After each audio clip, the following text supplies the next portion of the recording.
રાજીનામું આપો. આજે મારું રાજીનામું મારા સમાજના આગેવાનો સાથે રાખીને ડીસાના નગરપાલિકાના પ્રમુખ તરીકેનું અને વોર્ડ નંબર 3 ડીસાના વોર્ડ નંબર 3 સદસ્ય તરીકેનું પણ હું આજે રાજીનામું. કયા કારણસર રાજીનામું આપ્યું?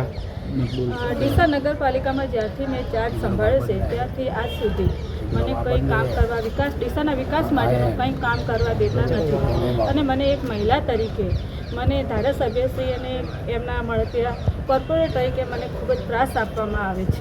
કેવા પ્રકારનો ત્રાસ? કોણ કામ કરવા દેતું નથી ને કયા પ્રકારનો ત્રાસ અપાય છે?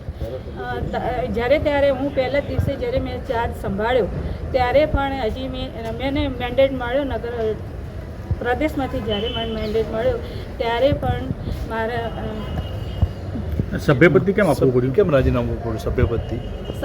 એટલે આજે મેં રાજીનામું નગરપાલિકાના પ્રમુખ તરીકે અને સભ્યપદનું પણ આપ્યું છે અને સભ્યપદનું પણ હવે હું ડીસા નગરપાલિકા અમુક સભ્યો અને ધારાસભ્ય મને ખૂબ ત્રાસ આપ્યો તો હવે મારે સભ્યપદનું પણ રહેવું નથી. કયા પ્રકારનો ત્રાસ આપ્યો? એમનો ત્રાસ ખૂબ જ માનસિક, એમના જે કામો હતા ખોટા કામો મારા પાસે કરાવ્યા હતા, એમના અંગત કામો મારા પાસે કરાવ્યા હતા. હું એ કામો કરવા માગતી નથી અને મેં ચોખ્ખી ના પાડી કે હું ખોટા કામો કરીશ નહીં.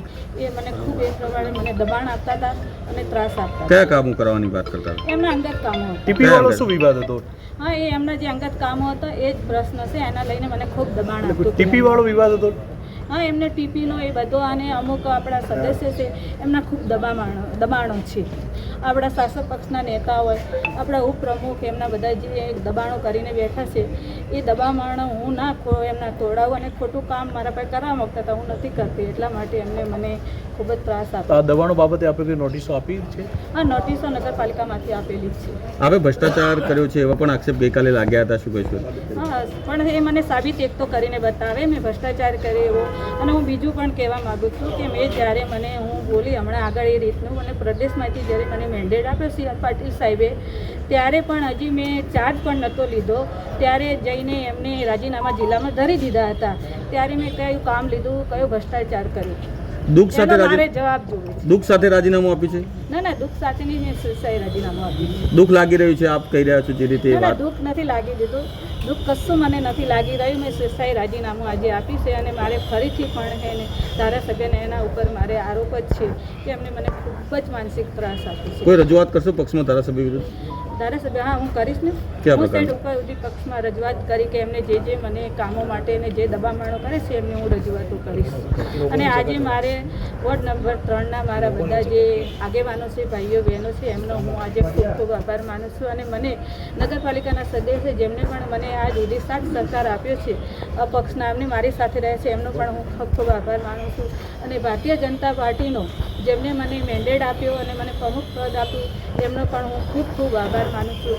અને હજી હું પણ કાર્યકર્તા તરીકે હું ભારતીય જનતા પાર્ટીમાં કામ કરીશ અને હું કરતી રહીશ. એટલે પ્રાથમિક સદસ્યથી રાજીનામું નથી આપતા ભાજપમાં?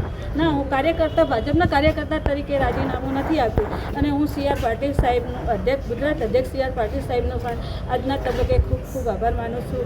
અને ધારાસભ્ય આપણા ડીસાના પૂર્વ ધારાસભ્ય શશિકાંત પંડ્યાનો ખૂબ ખૂબ આભાર માનું છું કે જેમને પણ મને પ્રમુખ પદ માટે ખૂબ ખૂબ મહેનત કરી. હવે રાજીનામું આપ્યું, ડીસાનો વિકાસ હવે રૂંધાશે કે વધશે? અને ડીસાના વિકાસની વાત કરું તો ડીસાના વિકાસનું હું જ્યારે મેં બોર્ડ બોલાવ્યું હતું ત્યારે મને કોઈ બોર્ડ લેવા દીધું નથી અને મને ડીસાના વિકાસનું કંઈ પણ કામ એમને કરવા દીધું નથી.